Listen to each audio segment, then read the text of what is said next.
Buenos días, compañeros. Vamos a tener el día de hoy nuestra primera clase de física.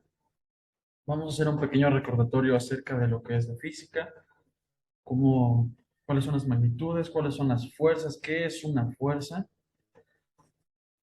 Y primero vamos a dar una pequeña introducción histórica acerca de la física, ¿no? La física, pues, ha estudiado siempre el movimiento de los objetos tridimensionales a lo largo del espacio. Desde tiempos muy remotos se ha preguntado la humanidad acerca de todas estas convicciones.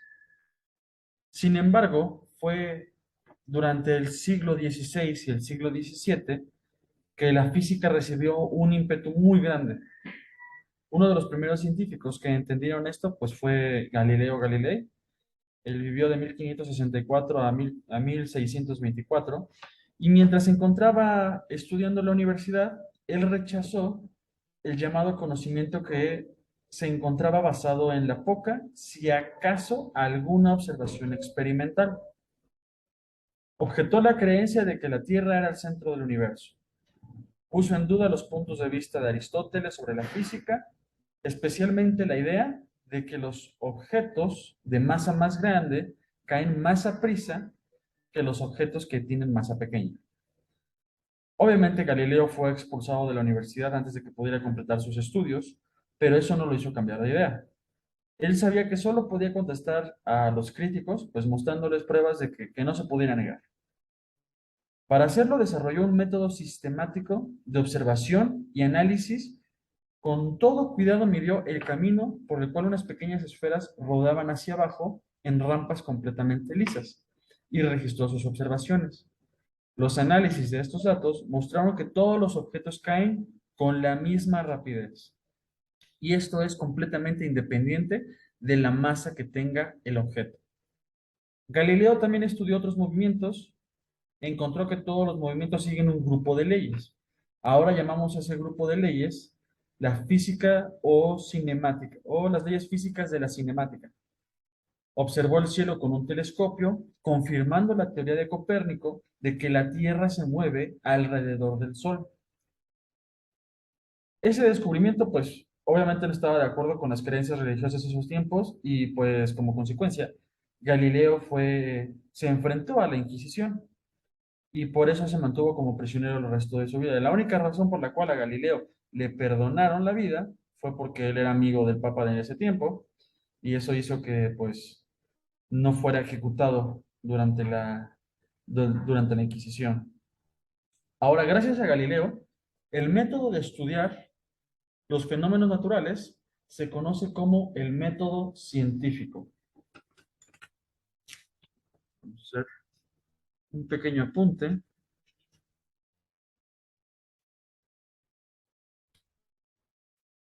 para que no olvidemos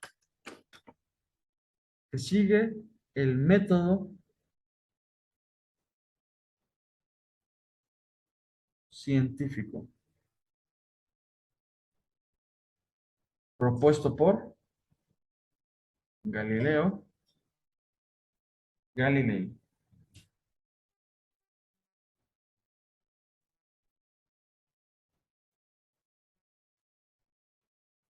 Y bien, entonces, ¿en qué consiste este método científico?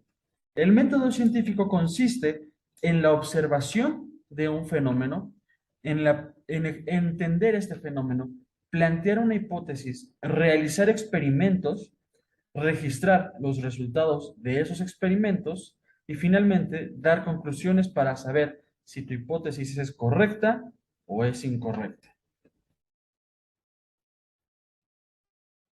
Ahora, muy importante, la física estudia el movimiento en general. Todo lo que nosotros vemos comprende lo que es la física. ¿Y qué determina entonces a la física? La interacción de la materia con las diferentes fuerzas fundamentales que existen en el universo. Y vamos a recordar cuáles son esas fuerzas fundamentales. La primera fuerza que nosotros conocemos es la gravedad. La gravedad es esta propiedad que hace que todos los cuerpos se atraigan hacia el centro de su propia masa.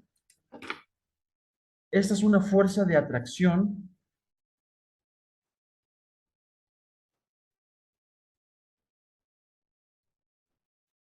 de los cuerpos con masa.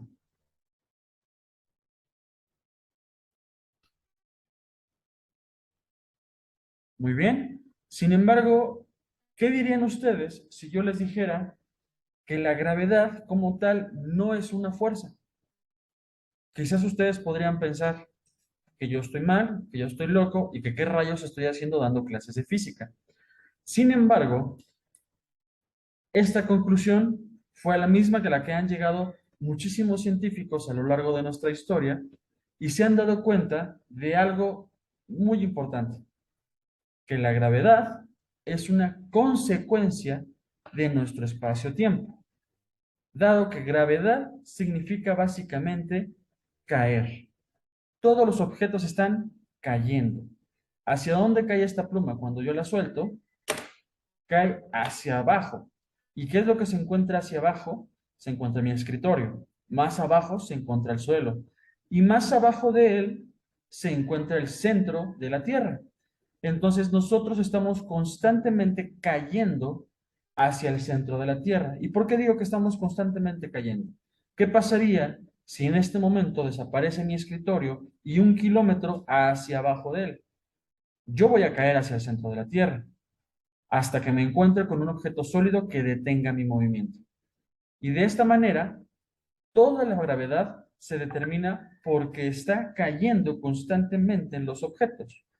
¿Por qué? Porque está en un espacio-tiempo de 4 dimensiones. No los quiero confundir mucho en este aspecto, pero básicamente lo que significa es que si ustedes, por ejemplo, ponen una tela y la sostienen con sus 2 manos y dejan caer una canica, simulen que esa tela que ustedes sujetaron es el espacio y que la canica que van a poner en el centro es la Tierra o un sol o el objeto que ustedes quieran. Van a ver cómo en esta tela se genera una deformación, digámoslo de esta manera. Y aquí tenemos a la Tierra. Entonces, esta línea que he dibujado, nosotros la podríamos considerar como el espacio-tiempo.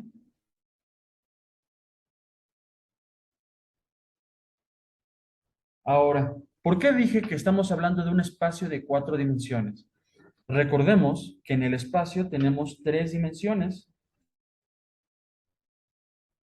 ¿ok? Tenemos lo que es arriba y lo que es abajo. Tenemos también lo que es izquierda y derecha. Ya tenemos 2 direcciones diferentes. Y si pudiéramos dibujar una línea que saliera de la hoja hacia arriba, tendríamos enfrente y atrás. Todos los objetos que ustedes alcancen a ver son 3 dimensiones. Este plumón es de 3 dimensiones, ya que tiene 2 direcciones laterales, 2 direcciones hacia arriba, y como podemos ver en la punta, tenemos también el ancho, ¿vale? Y finalmente, también nosotros nos estamos desplazando como objeto tridimensional a lo largo de la línea temporal, el tiempo. Entonces, las 3 dimensiones espaciales más el tiempo nos da un espacio de 4 dimensiones. Cualquier objeto que existe en el universo va a generar un peso sobre esta tela. Entonces, imaginemos que yo pongo otra canica más pequeña que represente la luna. ¿Qué es lo que está haciendo esta luna en el borde? Está a punto de caer hacia la Tierra, ¿no? ¿Y qué es lo que la mantiene en este lugar? Es la rotación. La rotación evita que la luna caiga hacia el centro de la Tierra. Pero básicamente, si se dan cuenta de esto, lo que pasa con la gravedad es que es una consecuencia de este tiempo-espacio. Por eso muchos científicos la han eliminado como una fuerza. Claro que la sentimos y que la podemos calcular y que tiene una magnitud. Por lo tanto, la seguimos trabajando nosotros en la física como una fuerza y la consideramos. Sin embargo, como vamos a ver ahorita, las fuerzas están determinadas por partículas. Cada partícula determina la relación que existe entre las fuerzas. Por lo tanto, al no existir ninguna partícula, porque hasta ahora no la hemos descubierto, que explique la gravedad, consideramos a la gravedad como una consecuencia de la curvatura del tiempo-espacio más que como una fuerza. Muy bien. Esta fue, pues, la primera fuerza. Ahora, ¿cuál es la segunda fuerza que nosotros conocemos? La más común es la electromagnética. La fuerza electromagnética. Hace tiempo se conocía el magnetismo de los materiales. Ustedes, magnetismo me refiero a cualquier material que sea ferromagnético. Puede ser natural o artificial. Tenemos también electroimanes, que estos son los que generan un campo magnético, por eso se llaman electroimanes, a través de la electricidad y atraen objetos metálicos. Sin embargo, hay objetos en la naturaleza que son magnéticos de manera natural y eso se ha estudiado por muchos años. Entonces, se consideraba que existían dos fuerzas, la eléctrica y la fuerza magnética. Sin embargo, con las ecuaciones de Maxwell, es un científico que ustedes pueden investigar con todo el gusto del mundo, van a aprender bastante. Él era un matemático que no tenía, bueno, Maxwell fue el que puso las ecuaciones. Él sí era un matemático hecho y derecho, pero había otro científico que había hecho muchos dibujos acerca del campo electromagnético de los objetos, porque no sé si en secundaria, por ejemplo, habrán hecho el experimento de poner virutas de metal en una hoja de papel y pasar un imán por debajo. Se van a formar varias líneas que constituyen el campo magnético de ese imán. La Tierra, por ejemplo, tiene un campo magnético también. Entonces, al describir que la forma en la que funcionaba el magnetismo era igual al campo eléctrico, fue que se fusionaron y crearon la fuerza electromagnética. Esta fuerza electromagnética está determinada por la carga eléctrica que tienen las partículas. Un ejemplo de ello sería el átomo. El átomo está compuesto, esta es una representación muy básica de un átomo, está compuesto por tres tipos diferentes de partículas. De este lado tenemos un neutrón que tiene una carga de cero. De este lado tenemos a un electrón que tiene una carga aproximada de 1,69 por 10 a la menos 19 coulombs. De esta manera se mide su carga. Y de este lado, esta es una carga de menos, porque es una carga negativa, por así decirlo. Y de este lado tenemos el protón, que va a tener una carga exactamente igual que la del electrón, pero positiva, ¿vale? Es decir, tiene una carga positiva y una carga negativa. Entonces, todas las partículas tienen carga, la mayoría, por supuesto. Las que vamos a ver nosotros en estos cursos, como lo es el protón, el neutrón y el electrón, pues ellos tienen carga positiva o negativa, ¿vale? Y pues si alguno de ustedes decide dedicarse a la física, se va a encontrar con el modelo estándar, en el que hay muchísimas más partículas, porque obviamente estas partículas tienen subpartículas o las partículas subatómicas. Y bueno, es un rollo entrar a todo esto. Bastante hermoso, por cierto, es un excelente rollo. Yo les recomiendo que estudien física o química, es una materia hermosa para estudiar. Finalmente, como pueden ver, lo electromagnético depende de las cargas que tengan las partículas y eso deriva en atracción y repulsión. Cuando ustedes juntan una carga positiva con una negativa, tenemos la atracción.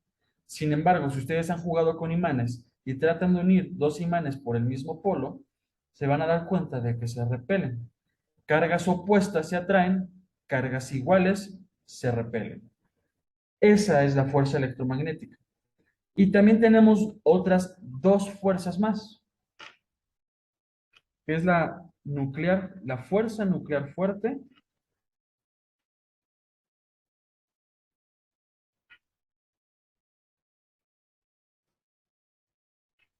y la fuerza nuclear débil. Estas son otras dos fuerzas que están en la naturaleza y que tienen que ver con las interacciones que se generan dentro del átomo. ¿Vale? Por ejemplo, este es un átomo muy sencillo. Tiene nada más un protón, un neutrón y un electrón. Bueno, vamos a dibujar uno un poco más complejo. Digamos que tenemos dos protones y dos electrones.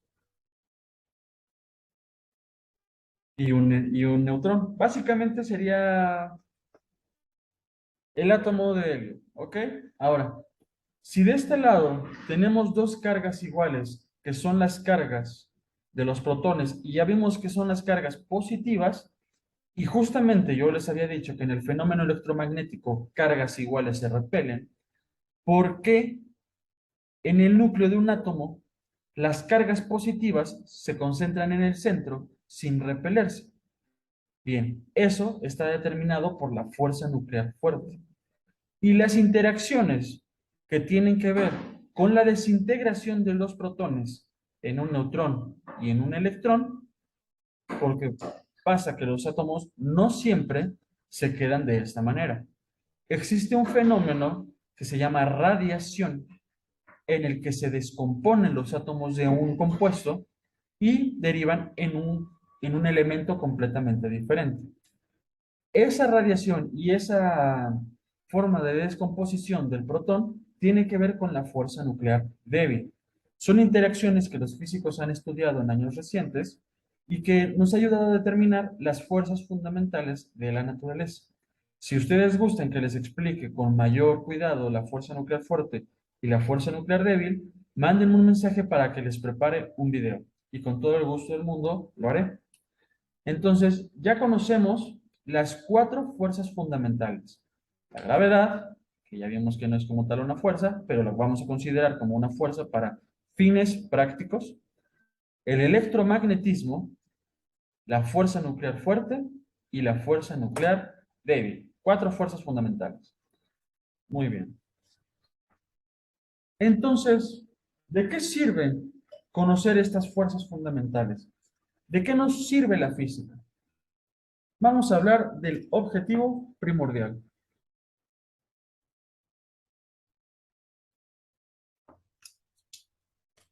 El objetivo primordial de la física consiste en medir,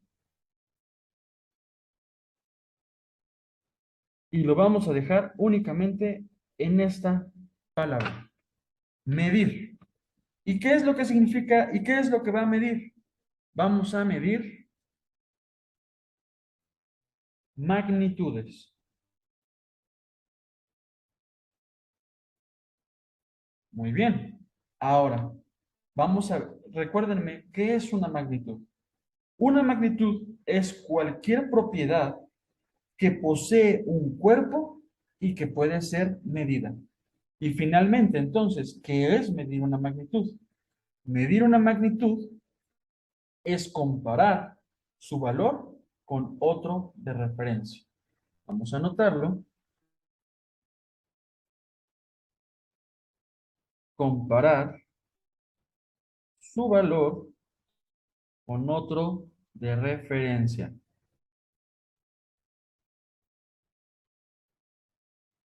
Esto es el objetivo de la física. Finalmente, vamos a recordar por este lado lo que es una magnitud. Es cualquier propiedad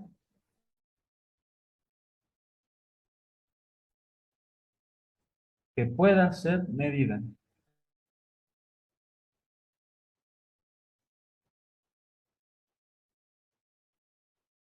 Muy bien.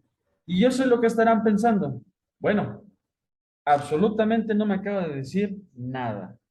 Y estoy de acuerdo con ustedes. Así que vamos a desarrollar esta parte. Tenemos dos tipos de magnitudes. Tenemos las magnitudes fundamentales y tenemos las magnitudes derivadas.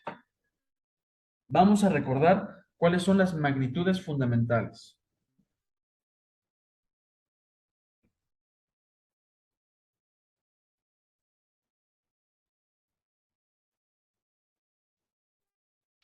Tenemos 7 magnitudes fundamentales.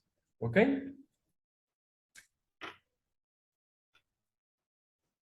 vamos a irlas razonando mejor. ¿Qué fue lo primero que tuvo que... ¿Qué fueron de las primeras cosas que el hombre se vio forzado a medir? Se vio forzado primero que nada, cuando recolectábamos frutas de los árboles y demás, a medir qué? La longitud o la distancia, para poder decirnos entre gruñidos que a cierta distancia se encontraba la comida, que a cierta distancia se encontraba un depredador o que a cierta distancia se encontraba algún recurso importante.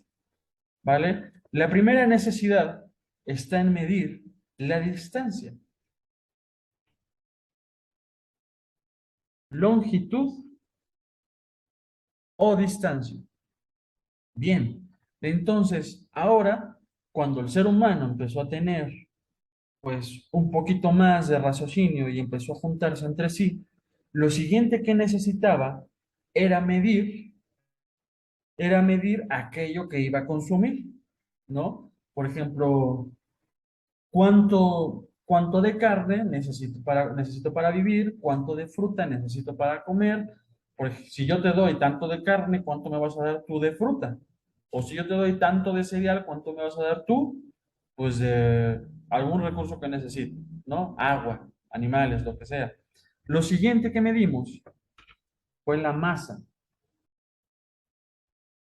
Y una vez que el ser humano se estableció en pequeñas ciudades o aldeas y empezamos a cosechar, teníamos que medir entonces ahora el tiempo, ¿no?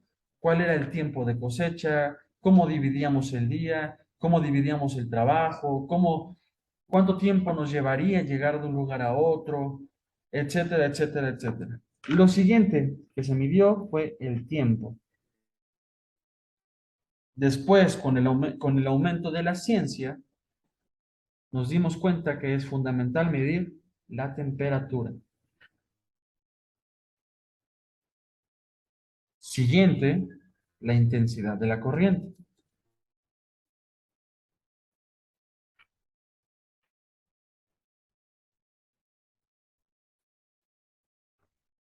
La cantidad de sustancia.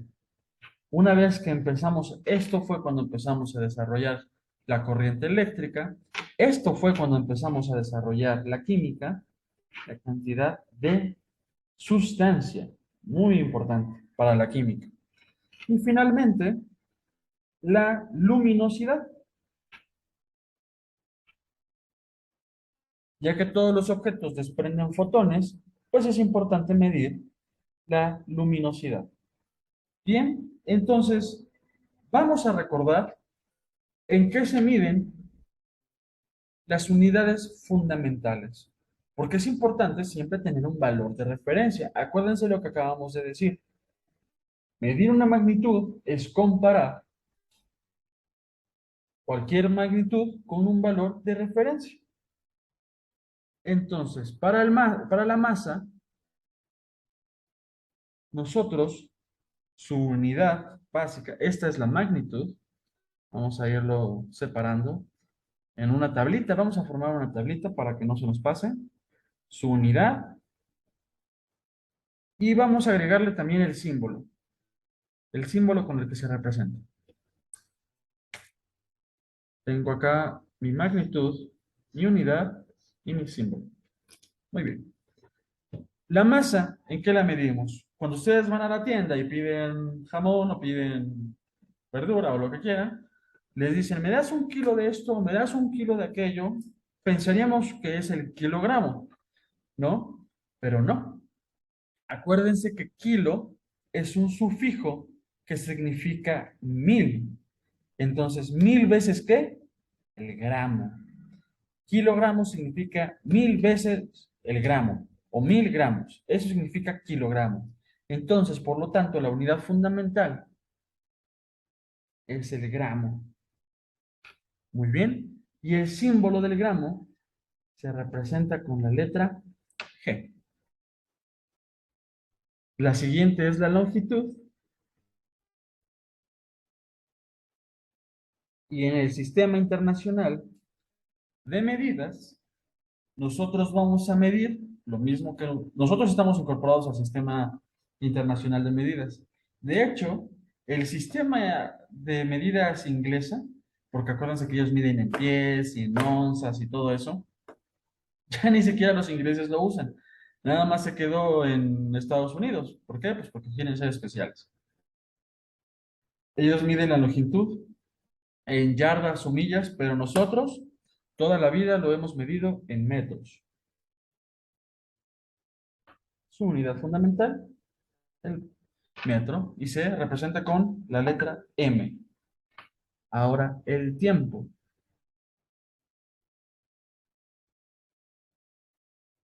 El tiempo, su unidad fundamental, va a ser el segundo.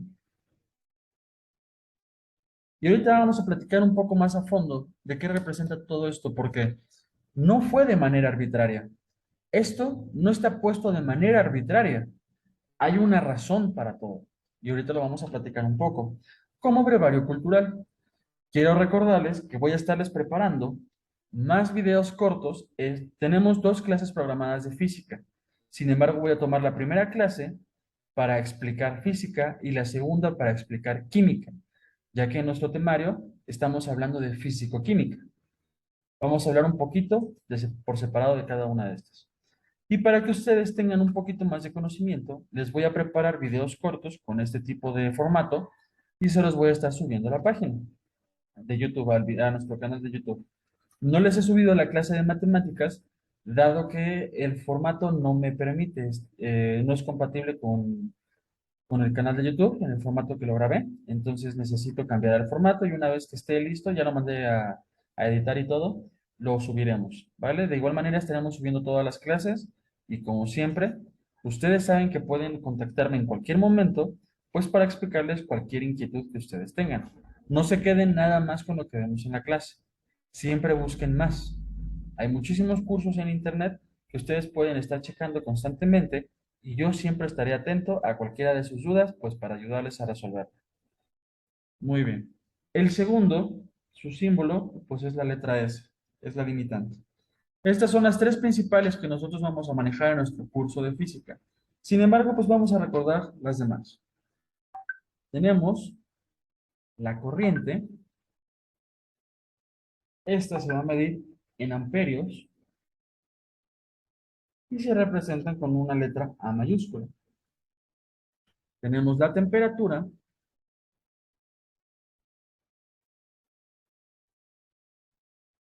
que aunque ustedes crean que nosotros medimos la temperatura en grados Celsius, sí, así es, nosotros la usamos en grados Celsius, pero fundamentalmente se mide la temperatura en Kelvin. ¿Por qué? Porque la escala de Celsius se fijó a partir de la ebullición del agua, donde 0 grados Celsius es el punto de congelación del agua a una atmósfera de presión y finalmente a 100 grados centígrados es cuando se empieza a evaporar el agua. Entonces, en ese formato es que se mide la temperatura porque Celsius determinó su escala a partir del agua.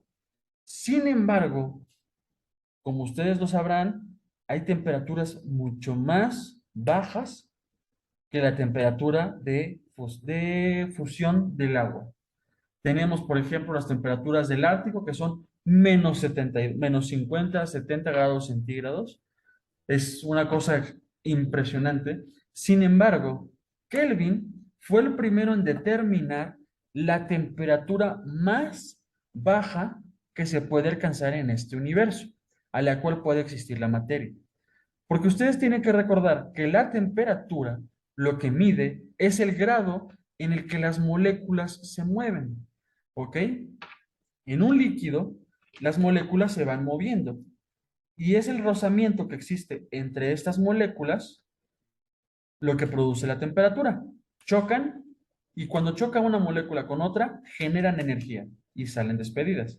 Entre más temperatura, mayor energía y pues las moléculas se mueven muy rápido. Eso es lo que determina que haya muchísima temperatura. Todo lo contrario, entre menos movimiento exista, más baja va a ser la temperatura. ¿Hasta qué punto? Acuérdense que nada en el universo puede estar quieto. La temperatura de 0 grados Kelvin, es la temperatura a la que la materia se deja de mover. Es una temperatura teórica, sin embargo, hay cosas que están cerca de los 0 grados Kelvin. ¿Ok? Por ejemplo, la temperatura de fusión de los gases nobles se encuentra cerca de los ceros Kelvin. Entonces, ¿cuántos serían los 0 grados Kelvin en grados Celsius? No estamos tan lejos. Menos 272,15 grados Celsius es el cero absoluto. Por eso, la unidad en la que se mide la temperatura es Kelvin y no Celsius. Y esta está representada por la letra K. Para la química, medir la cantidad de sustancia que existe, nos la vamos a calcular en moles. Y se representa de la misma manera, mol. Y finalmente, la intensidad lumínica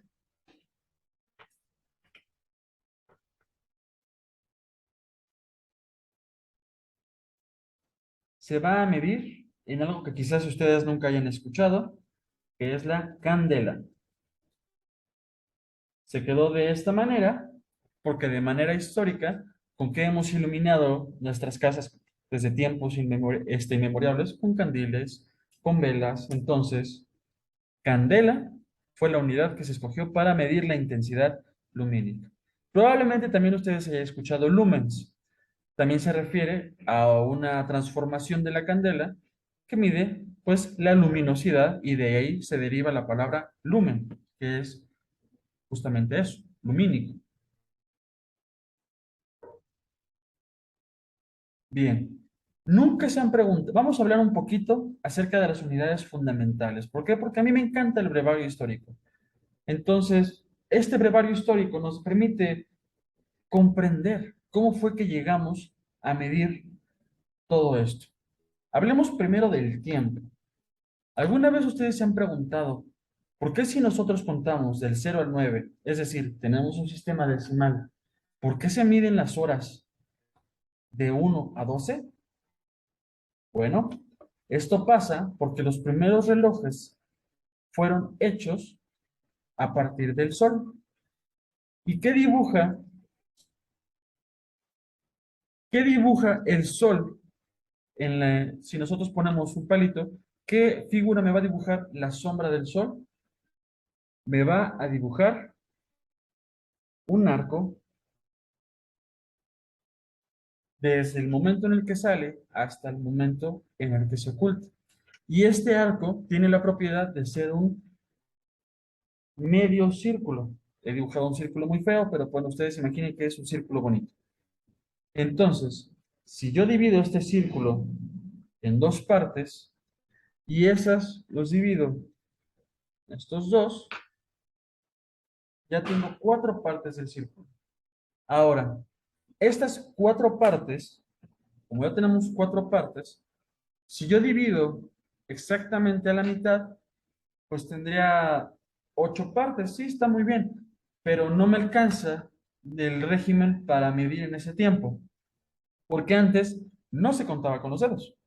No contábamos 1, 2, 3, 4, 5, 6, 7, 8, 9, 10. No. Los mesopotámicos contaban con sus falanges, utilizando el pulgar como referencia. ¿De qué manera? Contaban 1, 2, 3, 4, 5, 6, 7, 8, 9, 10, 11 y 12. Contaban hasta 12. Bien, ese era el sistema que ellos utilizaban. Utilizando su pulgar y las falanges de estos cuatro dedos, contaban hasta 12. Por eso fue que dividieron cada segmento de círculo en tres partes. Y cada una de estas partes representaría una hora.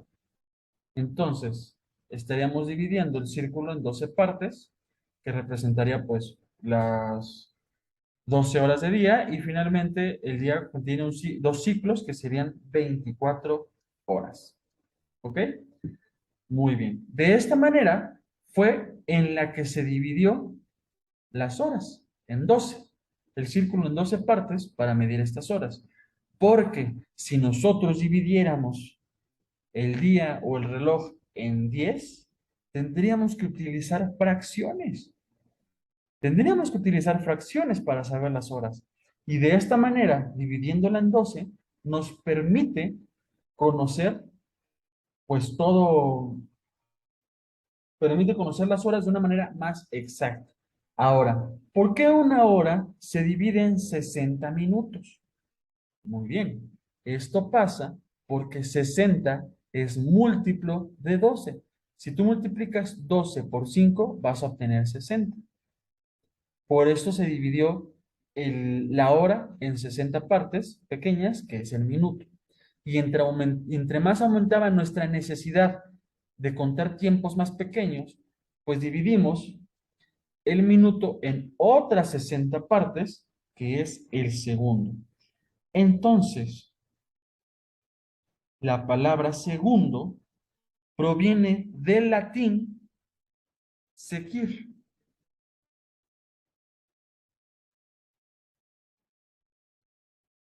Esto es del segundo.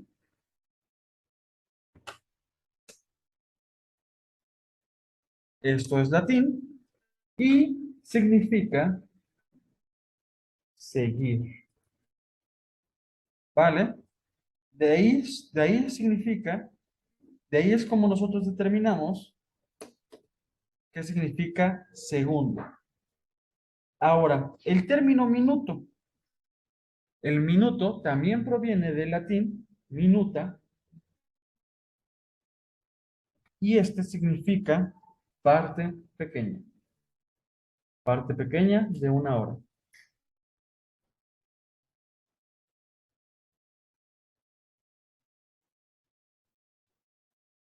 Muy bien. Entonces, ¿cómo es que nosotros determinamos cuánto dura un segundo?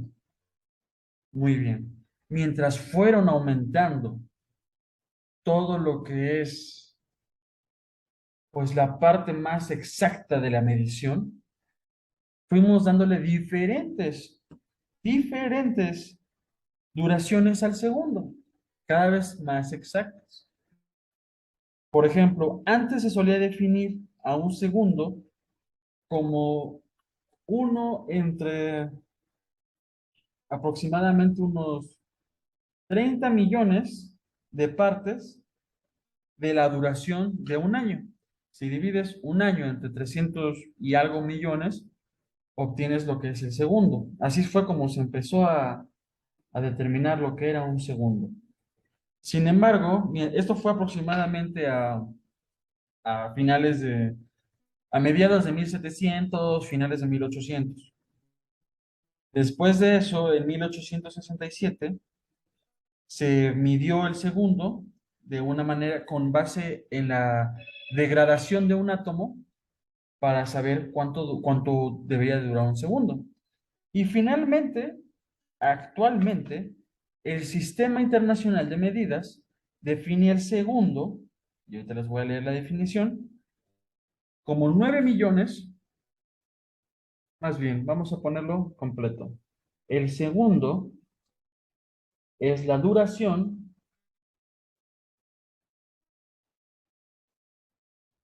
de 9.100.000, perdón, me he equivocado.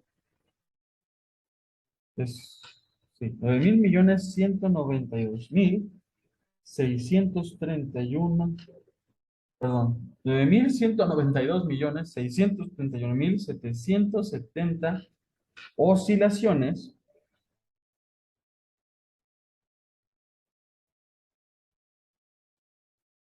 de la radiación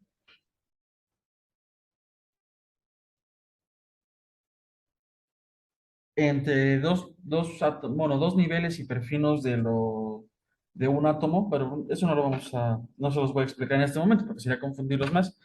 Necesitamos ver química antes de hablar de esta parte. Lo vamos a decir, definirlo como oscilaciones de la radiación simple y sencillamente del átomo de cesio, un isótopo de él, que es el 133, a 0 grados Kelvin.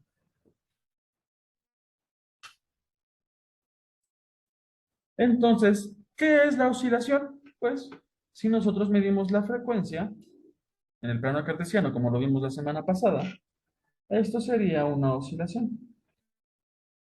Esta oscilación va a ser la radiación que nosotros detectamos que emite el átomo de cesio. ¿Por qué del átomo de cesio? Porque es extremadamente exacta.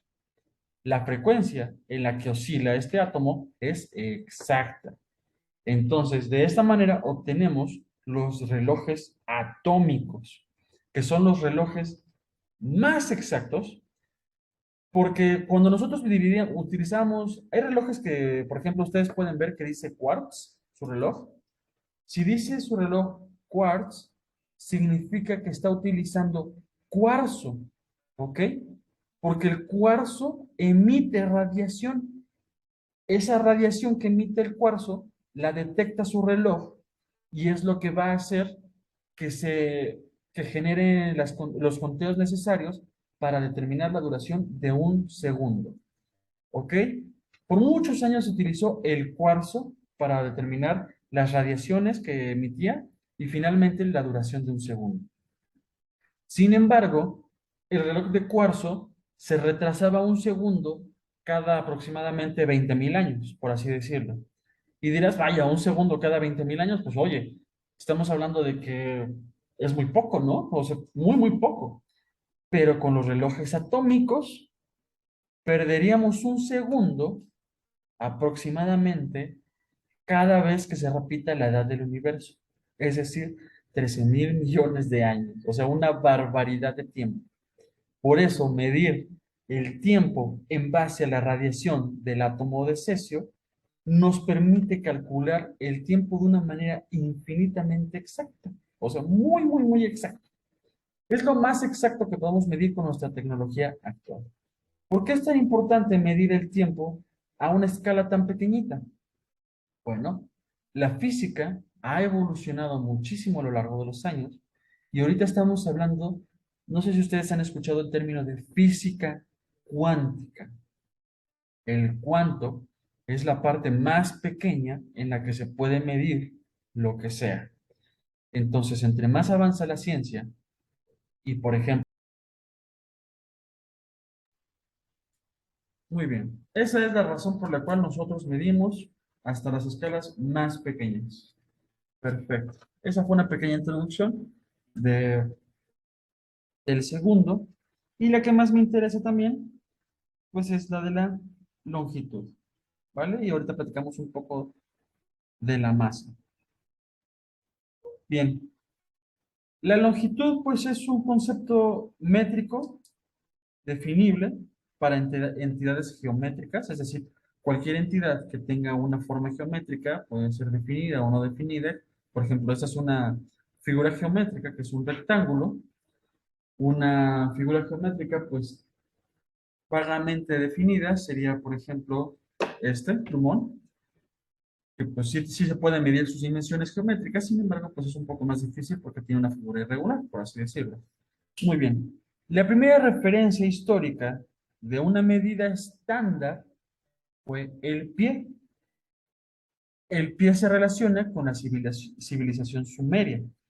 Y, por ejemplo, eso se sabe porque se encontró la referencia en una estatua, que es me parece que es la estatua de Budea de Lagash, si no, si no estoy mal. Y pues la creencia más popular de cómo fue que se llegó a medir esto fue que tras un descanso, después de una jornada laboral muy grande, el encargado de medir los bloques de piedra no era capaz de incorporarse y decidió que era muchísimo más cómodo medir los bloques desde el suelo y utilizar la cantidad de pies de su pie desde su posición. Es decir, de esta manera, pues los medía utilizando su pie como referencia, ¿vale? Pero bueno, hay personas que no están de acuerdo con esta teoría y creen que, algunos arqueólogos sobre todo, y creen que esta medición se relaciona más con los egipcios o los mesopotamios o los mesopotámicos, que por ejemplo los mesopotámicos favorecieron la medida del codo, un codo de medición, pero finalmente quienes definieron al pie fueron los griegos.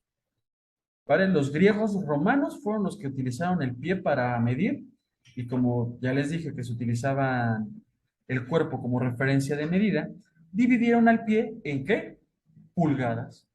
Utilizaron su pulgar y de esta manera dividieron un pie en 12 pulgadas. Muy bien. Fue avanzando el tiempo y finalmente se desarrolló el metro, que básicamente son como 3 pies. ¿Ok? De ahí derivan. La palabra metro proviene del griego metrón, que literalmente significa medida.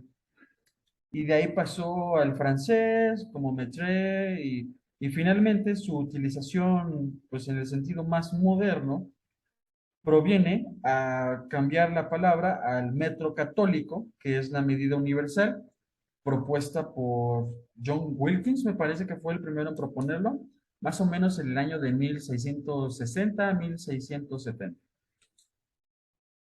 Y pues de esta manera ha ido evolucionando, como todas las medidas que hemos visto, ha ido evolucionando el metro. Y finalmente, ¿cómo se define el metro hoy en día?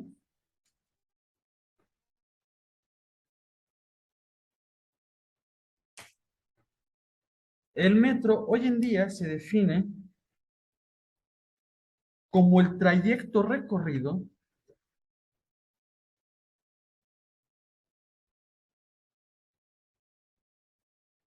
por la luz en un ambiente donde no tenga interferencia con el espectro electromagnético, en el vacío, por supuesto,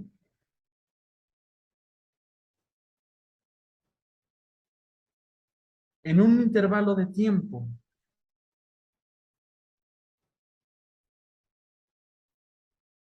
como uno entre 299.792.458 segundos. Bueno, básicamente, a lo mejor se les hace conocida esta cantidad y esto es porque la inversa de esta ecuación es lo que nosotros conocemos como la velocidad de la luz. 299.792.458 metros cada segundo. ¿Vale? De esta manera es como se define el metro. Y finalmente, lo que nos interesa para nuestro curso es la masa. La masa literalmente proviene del latín masa, es la magnitud física y una propiedad general de la materia, muy importante, que expresa que la inercia o la resistencia al cambio en el movimiento de un cuerpo. De manera más precisa, pues es la propiedad que determina la aceleración de un cuerpo. ¿Vale? Cuando éste se encuentra, pues obviamente bajo la influencia de una fuerza. Y pues sí es una propiedad intrínseca de los cuerpos que determina la medida de esta masa inercial, y otra cosa, la masa gravitacional. Acuérdense que estábamos hablando de la gravedad y de qué era o qué, pues básicamente la gravedad es caer. Por eso, todos los objetos que miden su masa es la masa que inercial en el espacio o gravitacional si está cerca de un objeto lo suficientemente grande para que su campo gravitatorio pues determine la masa que va a tener. La unidad fundamental pues ya sabemos que es el gramo. Ahora, es muy importante que no confundamos, por ejemplo, la masa con el peso. Porque yo les puedo decir que yo peso 90 kilogramos, ¿ok? Sin embargo, esto es aquí en la Tierra, con la gravedad de la Tierra. En la Luna voy a pesar una tercera parte de eso, que serían 30 kilogramos. En Marte, aproximadamente el 70% de eso, que serían aproximadamente 75 kilogramos. En otros cuerpos del universo, pues pesaría más o pesaría menos. Por ejemplo, si estuviera en el Sol, pesaría toneladas. Si estuviera en un agujero negro, mi peso sería infinito, ¿ok? Entonces, el peso, pues es una unidad derivada. Ahorita vamos a ver lo que son las unidades derivadas, ¿ok? Sin embargo, la masa es una unidad fundamental.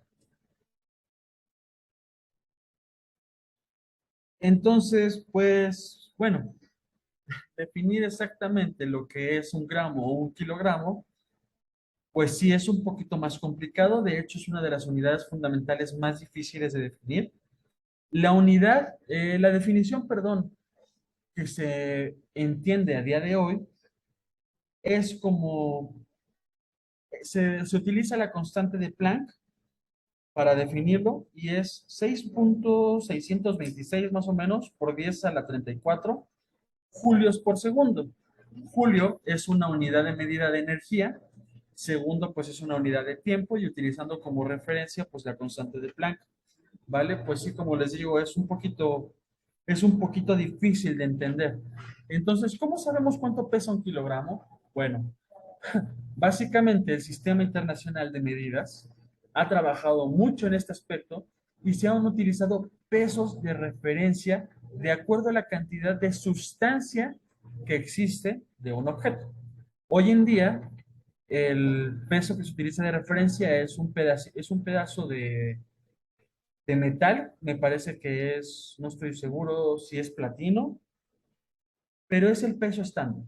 Entonces, la cantidad de moléculas, la cantidad de átomos de este elemento, se utilizan, perdón, los metales, porque los metales puros, los metales completamente puros están en estado elemental, es decir, con un solo átomo cada molécula. La cantidad de átomos que tiene este pedazo de metal es exactamente el mismo que el número de Avogadro. Y así es como se determinó pues la cantidad de masa que tenía, que era de 1 kilogramo. Y ese es nuestro patrón de referencia. ¿Ok? ¿Es complicado de entender? Sí. Pero lo que me interesa que ustedes entiendan es que justamente las medidas no son arbitrarias. Las medidas es algo que se ha estado estudiando constantemente a lo largo del tiempo para definir cada vez con mayor exactitud una unidad fundamental, ¿vale? Entonces, vamos a continuar ahora con las unidades derivadas. ¿Por qué de esto se los estoy dando como una introducción? Bueno, porque si nosotros no sabemos en qué estamos midiendo lo que estamos haciendo, pues no vamos a saber cómo responder un problema o cómo analizar un fenómeno físico. Ahorita vamos a hablar un poco de los fenómenos físicos y vamos a hacer algunos ejemplos, ¿vale? De lo más básico de la física, que es la cinemática, que es el movimiento en dos dimensiones, ¿ok? Pero bueno, continuamos con las unidades derivadas. Una unidad derivada, por ejemplo, hay muchísimas, muchísimas, muchísimas, pero una unidad derivada es la relación que existen entre las unidades fundamentales. Vamos a hablar, por ejemplo, de la más básica, que sería el área de esta hoja. El área, o conocido también como superficie, ¿por qué está determinado? Pues por la cantidad de distancia o el lado que existe de esta hoja multiplicado por el lado que existe en esta otra. Por lo tanto, lado por lado me va a dar lado al cuadrado. Si yo estoy midiendo esta hoja en centímetros, centímetro por centímetro, me va a dar centímetro cuadrado. Entonces, estas dos son ejemplos de la superficie y como ya no tenemos la unidad fundamental metro, sino que ahora lo dividimos en 100 y tenemos centímetro, y como este centímetro está al cuadrado, pues entonces tenemos una unidad derivada. Ahora, ¿qué otra unidad derivada podría ser? Por ejemplo, el volumen que ocupa en el espacio mi marcador. Y esto porque está dado, si mi marcador fuera un cubo, yo podría medirlo fácilmente como lado, por el otro lado, y me daría lado al cubo. Si yo lo mido en centímetros o en metros, por ejemplo en metros, metro por metro, me daría metro cúbico. Y entonces esta sería también una unidad derivada, una magnitud derivada. Ahora, ¿qué otras unidades derivadas podemos encontrar? Por ejemplo, la de sus vehículos, la velocidad. La velocidad es una relación que existe entre la longitud o la distancia y el tiempo. ¿Qué tanto recorro yo y en qué cantidad de tiempo? Por ejemplo, kilómetros por hora. Eso es lo que miden sus carros, sus motos, los camiones que utilizamos, el metro, el avión, por ejemplo, kilómetros por hora. Una unidad más pequeña, por ejemplo, metros sobre segundo, donde aquí tenemos dos unidades, la relación entre las dos unidades fundamentales, el metro y el segundo, que nos da una unidad derivada, que sería ¿qué? La velocidad. Otra, otra unidad fundamental, por ejemplo, sería el peso, como les estaba diciendo. ¿Ok? El peso se mide en newtons. ¿Y qué es un newton? Un newton es la relación que existe entre kilogramo, metro, kilogramo, metro, sobre segundo al cuadrado. ¿Vale? Eso sería básicamente el newton. La relación que existe entre, entre el kilogramo por cada metro en el segundo al cuadrado. ¿Ok? Ahora, por ejemplo, la presión. Hace rato les mencioné que nosotros estamos a una presión que atmosférica.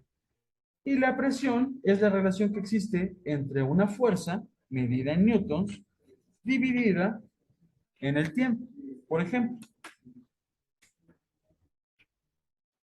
Y bueno, de esta manera, por la fuerza, asimismo, la propia fuerza, también es una unidad derivada. ¿De qué? De la relación que existe de la masa por su aceleración. ¿Vale? Como pueden ver, existe una... Ah, la densidad también, la densidad de los objetos es otra cosa que vamos a ver. La densidad es la relación que existe entre la masa dividida entre el volumen.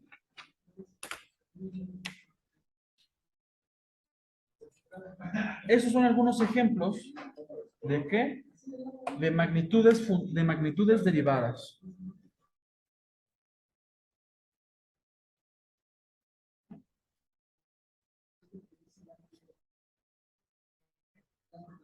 Entonces, ya recordamos, hemos recordado ahora, pues cómo se mide, ¿vale? Cómo estamos nosotros midiendo los fenómenos físicos. ¿Perfecto? Muy bien.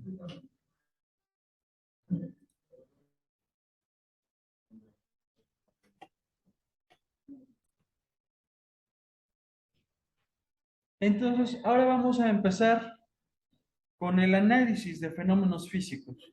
¿Y cómo empezamos nosotros con el análisis de fenómenos físicos? Pues con un diagrama.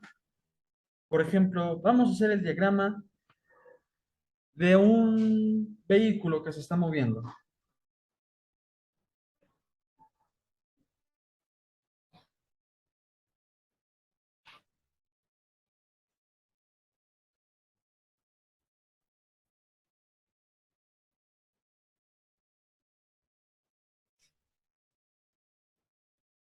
Utilicemos toda la imaginación del mundo para ver, para determinar que eso es un vehículo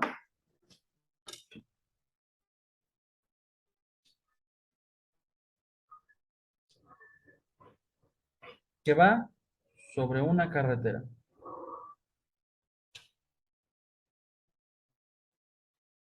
Muy bien, perfecto. Este vehículo se está moviendo en una dirección. ¿Hacia dónde se va a estar moviendo? Pues hacia enfrente. Este vehículo lleva una fuerza motriz, una fuerza móvil, o simple y sencillamente, pues la fuerza del motor, ¿no? Lo vamos a llamar la fuerza que lo impulsa. Sin embargo, hay una fuerza que se antepone al movimiento de este vehículo. ¿Cuál es? Es una fuerza que lleva un sentido contrario y se le conoce como el rozamiento o la fricción. Si ustedes pasan su mano una a través de la otra, van a sentir una cierta oposición a la fuerza que ustedes están implementando para moverse, para mover su mano a través de la otra. Esta fuerza es el roce, producida ¿por qué? Pues por nuestras huellas dactilares, por ejemplo, que generan una cierta rugosidad de nuestras manos y que aumenta la fricción. Sin embargo, si ustedes pasan su mano a través de la hoja, notarán que es más suave y que lo hacen con una mayor facilidad, porque la hoja es lisa, tiene una menor cantidad de fricción con respecto a la de su mano. Entre todo objeto que se mueve por encima de otro, hay una fuerza de roce. Y dirán, entonces, ¿no existe fuerza de rozamiento, por ejemplo, de un avión? Y yo les diré, sí, porque el avión se está moviendo a través de una sustancia. ¿Cuál? El aire. Se está moviendo a través del aire y el aire es justamente lo que le permite moverse al avión, porque la fricción que genera por debajo de las alas es lo que impulsa al avión hacia arriba. ¿Ok? Entonces, cualquier objeto va a encontrarse una fuerza que se opone a su movimiento. En este caso, y para fines prácticos dentro de nuestra Tierra, la vamos a conocer como la fuerza de roce o rozamiento o fricción. Y esta, pues es la fuerza móvil. ¿Qué fuerza móvil? Pues no sé, en este caso, pues la del motor. La fuerza, cuando yo me muevo, ¿qué fuerza móvil es? Pues la de mis piernas. La fuerza que nosotros estamos poniendo para el movimiento es la fuerza móvil. Ahora, ¿qué otras fuerzas estarán afectando, por ejemplo, a mi vehículo? Mi vehículo no sale despedido, ¿no? No sale despedido de la carretera, está pegado a la carretera. Pero ¿por qué se encuentra pegado a la carretera? Pues por una fuerza que lo está jalando hacia el centro de la Tierra, y es que la fuerza de gravedad, o simple y sencillamente la gravedad. Pueden anotarlo como ustedes quieran. Ahora, ¿qué es lo que evita que mi vehículo se vaya hasta el centro de la Tierra? Yo sé que ustedes dirán, pues obviamente es la carretera, ¿no? Entonces la carretera está aplicando una fuerza a mi vehículo. ¿Qué fuerza es? Se le conoce como la fuerza normal.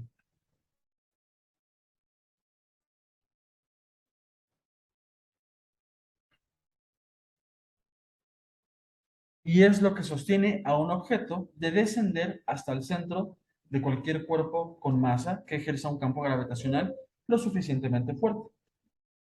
¿Vale?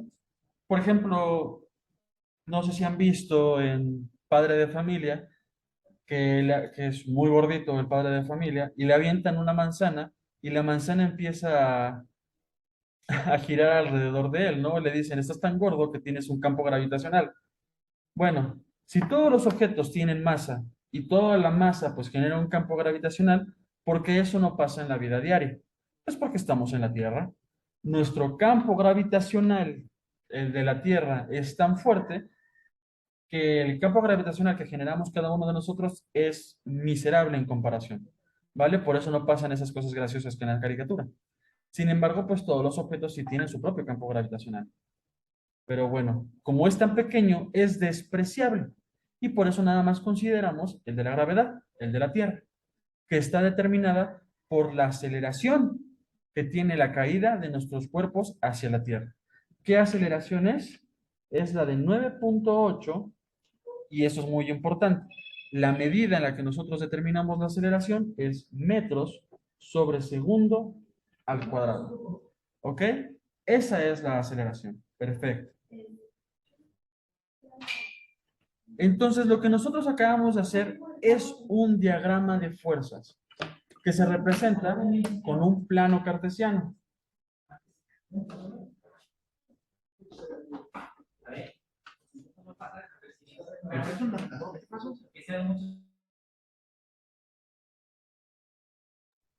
Muy bien. Entonces, en un plano cartesiano, nosotros vamos a poner justamente las fuerzas en las que está nuestro móvil, que lo están determinando. ¿Dónde vamos a poner el centro de nuestro plano cartesiano? Bueno, para fines prácticos, como aquí podemos ver, mi vehículo tiene dos llantas. Bueno, se ve que tiene dos llantas. En un objeto tridimensional tendría cuatro. Por lo tanto, ¿dónde va a ejercer la fuerza normal el suelo? Pues obviamente en las llantas, ¿no? Sin embargo, para no poner dos veces la fuerza normal, nosotros consideramos el punto en el que se mide el plano cartesiano o nuestro diagrama de fuerzas en el centro geométrico de nuestros cuerpos. ¿Ok? Este sería más o menos el centro geométrico. Ahí es donde yo voy a poner mi plano cartesiano. Entonces, como ya hayamos dicho, en la dirección hacia arriba tenemos la fuerza normal,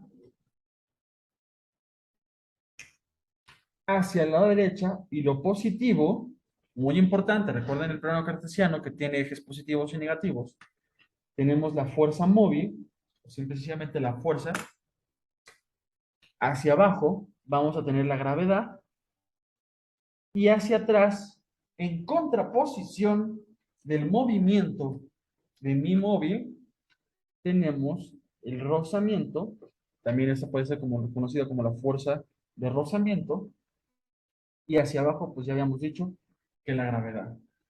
¿Ok? Así es como nosotros hacemos un diagrama de fuerzas.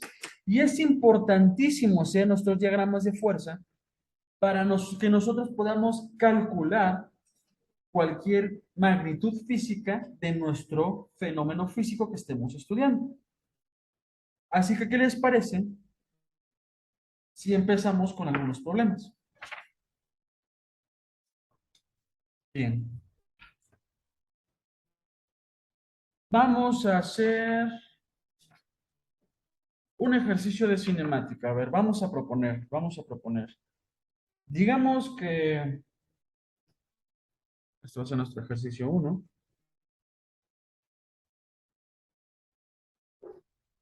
Digamos que una persona sale de su casa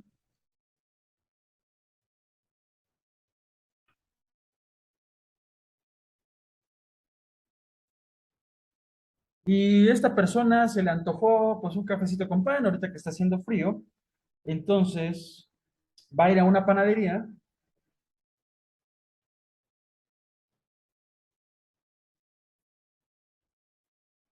que está a 200 metros de su casa, cerquita, 200 metros, y que lleva una velocidad constante, es decir, que va caminando a una velocidad constante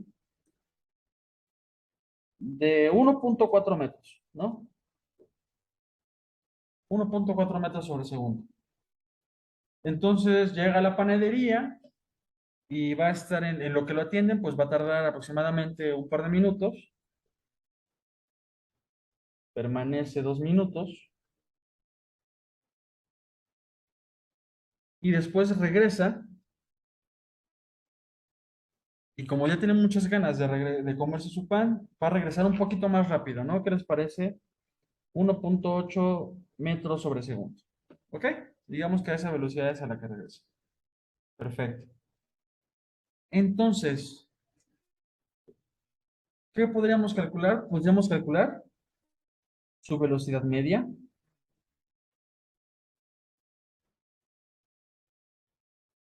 Digamos que también, ¿qué tanto se ha desplazado?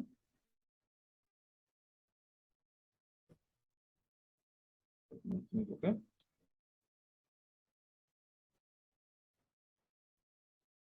El espacio que ha recorrido.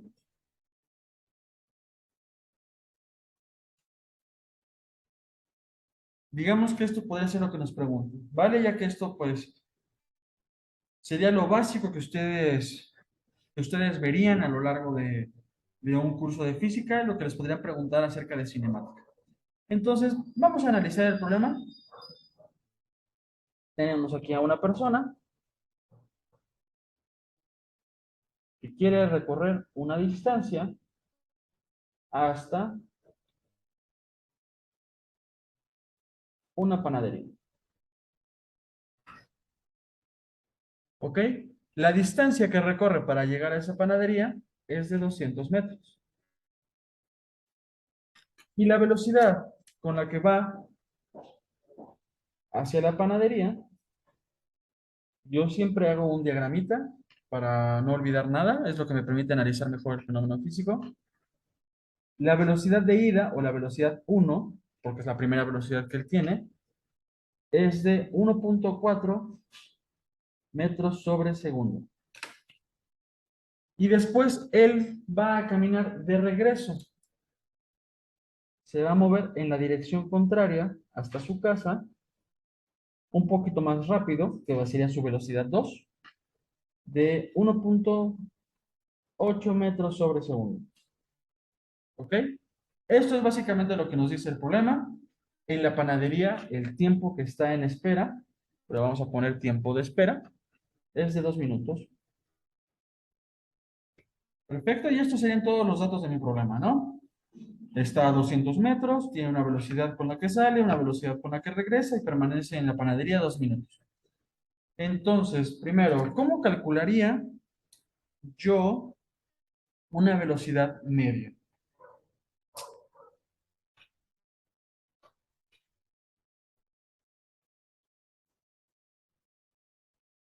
La velocidad, como nosotros acabamos de ver hace un ratito, es la relación que existe entre la longitud o distancia, que de hecho, si me lo permiten, voy a cambiar la longitud y lo voy a poner como la letra D de distancia, dividida entre el tiempo, ¿vale? L o también D de distancia. Ustedes lo van a encontrar con diferentes letras a lo largo de pues, la literatura que ustedes vayan explorando. Muy bien. Entonces, tenemos, primero que nada, que recorre diferentes distancias, ¿no? Bueno, recorre la misma distancia, pero en diferentes direcciones. Entonces, va a haber una diferencia de estas distancias, ¿vale? Y pues también lo va a hacer en diferente tiempo, ¿no? Esto sí, ¿por qué? Porque primero va más lento y después regresa más rápido. Así que se supone que va a regresar, que regresa más rápido de lo que tardó en irse. Son diferentes tiempos. También tenemos una diferencia de tiempo. Después me pregunto qué puse separado. De esta manera. Bien, entonces, primero que nada, yo recuerdo que la diferencia de distancias está dada por la distancia final menos la distancia inicial. Lo mismo para el tiempo final entre el tiempo inicial. ¿Cuál es el tiempo final? Pues el tiempo 2. ¿Por qué? Porque la velocidad de regreso es la velocidad 2. Y el tiempo inicial sería el tiempo 1. ¿Por qué? Porque la velocidad es la velocidad 1. ¿no? Entonces, como nos está marcando la diferencia de distancias, vamos a recordar, la distancia con la que él sale son 200 metros y después regresa en dirección contraria, ¿no? Menos, y como está en la dirección contraria, sería menos 200 metros también. ¿Entre qué? Pues entre el tiempo que se hizo el tiempo que se hizo de regreso menos el tiempo que se hizo de ida. Menos por menos da más. Sería 400 metros entre el tiempo final menos el tiempo inicial. Perfecto. Entonces, ¿qué es lo que me está haciendo falta? Pues calcular el tiempo, ¿no? ¿Y qué es lo que yo recuerdo? De esto acabamos de darnos cuenta que la velocidad es la relación que existe entre la distancia y el tiempo.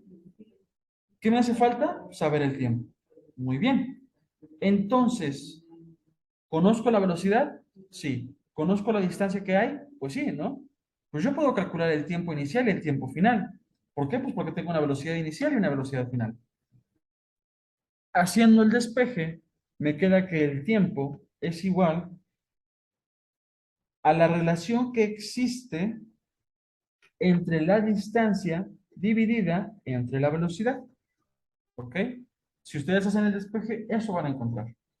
Por lo tanto, el tiempo inicial va a ser la distancia inicial que recorrió entre su velocidad inicial. ¿Cuánto recorrió de ida? 200 metros. ¿A qué velocidad lo hizo? A 1.4 metros sobre segundo. Entonces, ¿cuántos segundos se tardó en llegar a la panadería? Bueno, se tardó 142.8 segundos. Esto dice mi calculadora. Ahora, el tiempo final. ¿Qué distancia recorrió de regreso? Pues la misma, ¿no? A una velocidad un poquito más rápida, porque ya se le estaba antojando su café con pan. Recorrió los 200 metros, ahora más rápido, a 1.8 metros sobre segundo. Y esto me va a dar, según mi calculadora, 111.1 segundos. Ahora, ¿cómo sé que me da? Si aquí tengo metros y aquí metros sobre segundo, ¿por qué me está dando en segundos? ¿Cómo sé que yo me da en segundos? Bueno, vamos a hacer el análisis dimensional. Yo estoy dividiendo metros entre metros sobre segundo. Este es análisis dimensional. Este signo de igual entre corchetes me va a representar que estoy haciendo mi análisis de dimensiones. ¿En qué dimensión lo estoy midiendo? Porque no es lo mismo medir en segundos que medir en metros. ¿Ok? Entonces, para hacer una división de un número entero entre una fracción, yo voy a completar la fracción dividiendo entre 1. Y ahora recuerdo cómo se hacen las divisiones de fracciones. Se hacen cruzadas, multiplicando el numerador por el denominador, y lo vamos a poner en la parte de arriba, metros por segundo, y después el denominador por el segundo numerador, y abajo, 1 por metros es metros. Ahora, como tengo el metro multiplicando arriba y el metro dividiendo abajo, pues yo lo puedo eliminar y me va a quedar únicamente en segundos. Es por eso que al dividir metros entre metros sobre segundo, me quedó en segundos. ¿Estamos de acuerdo? Muy bien. Entonces vamos a ir anotando los datos que tenemos. Tenemos que el tiempo que hizo de ida fue de 142.8 segundos. El tiempo que hizo de regreso fue de 111.1 segundos. Ahora, hay otro tiempo que aún no hemos considerado, que fue el tiempo de espera. El tiempo de espera es de 2 minutos y si lo traducimos a segundos me da de 120 segundos. Ahora, me dice que la diferencia de tiempo es entre mi tiempo que se hizo de ida menos el tiempo que se hizo de regreso, perdón, menos el tiempo que se hizo de ida. Como están en direcciones contrarias, podríamos hacer lo mismo que hicimos con la distancia, ¿no? Que como está en distancia en una dirección contraria, pues lo pusimos como negativo. Sin embargo, les pregunto, ¿existe el tiempo negativo? Pues no, ¿verdad? No existe el tiempo negativo. Entonces, la delta del tiempo va a ser el tiempo total. Como no hay un tiempo negativo, es el tiempo total. ¿Y cómo calculamos el tiempo total? Pues sumando todos los tiempos. Vamos a sumar todos los tiempos y me va a dar de aproximadamente, pues redondeándolo, de 374. Me da 373.9, pero pues me resulta más como trabajarlo con enteros. Me da de 374 segundos.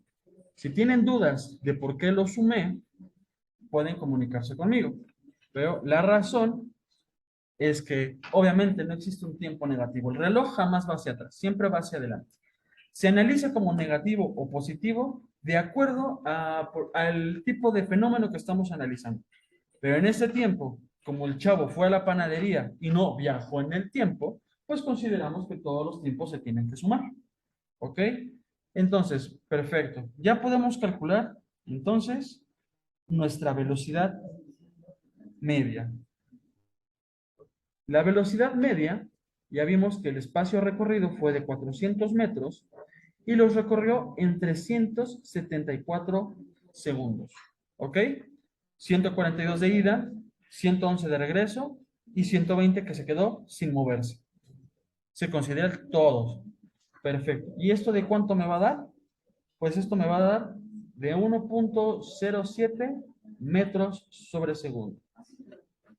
Y esto sería la velocidad media. Perfecto. Ahora vamos a hacer el análisis dimensional, porque es lo que nos pide el inciso 2. Esa sería la respuesta del inciso A. Y ahora el inciso B me está preguntando, ¿cuál ha sido su desplazamiento?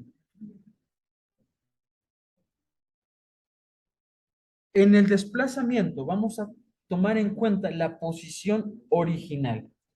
Es decir, yo tengo la tapita de mi lapicero y esta es su posición original. Ahora, si yo muevo esta tapita hacia este lado, digamos que recorrió 20 centímetros. Y después la recorrí 5 centímetros hacia arriba, después la recorro 20 centímetros otra vez hacia el lado izquierdo y después 5 centímetros hacia abajo nuevamente. ¿Qué tanto se ha movido la tapa de la posición original? Pues digamos que regresó al mismo lugar, ¿no? Por lo tanto, sigue en la posición original. Por lo tanto, el desplazamiento considera el sentido en el que se está moviendo mi objeto. Se movió 20 centímetros del lado positivo y después 20 centímetros hacia el lado negativo. 20 más 20, 20 menos 20, perdón, me da 0 en el eje de las X. Después lo moví 5 centímetros en el eje positivo y 5 centímetros en el eje negativo. 5 menos 5 me da 0 en el eje de las Y. Por lo tanto, el desplazamiento total en el que se ha movido mi objeto es de 0. Como este chico fue a la panadería y regresó, su desplazamiento también va a ser de 0. ¿Ok? Y finalmente, el inciso C me dice el espacio recorrido. Aquí vamos a considerar el absoluto del movimiento de este objeto, sin tomar en cuenta si se movió hacia arriba, hacia abajo, hacia la izquierda, hacia la derecha. Solamente cuánto se movió, el valor absoluto del movimiento.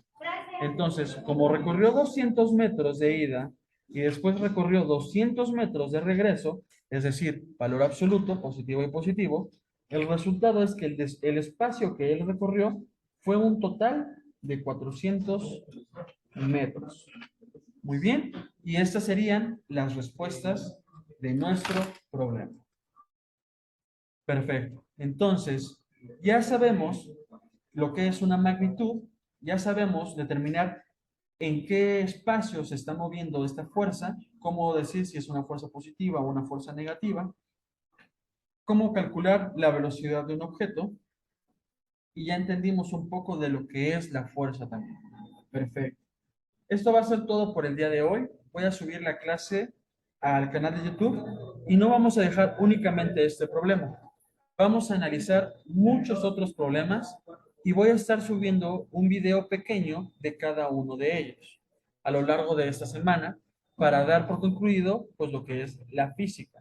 La siguiente semana pues vamos a ver lo que es química, que también es justamente es física, pero con un cambio de sustancia, es decir, en el que interactúan los diferentes elementos de, de un compuesto, ¿vale?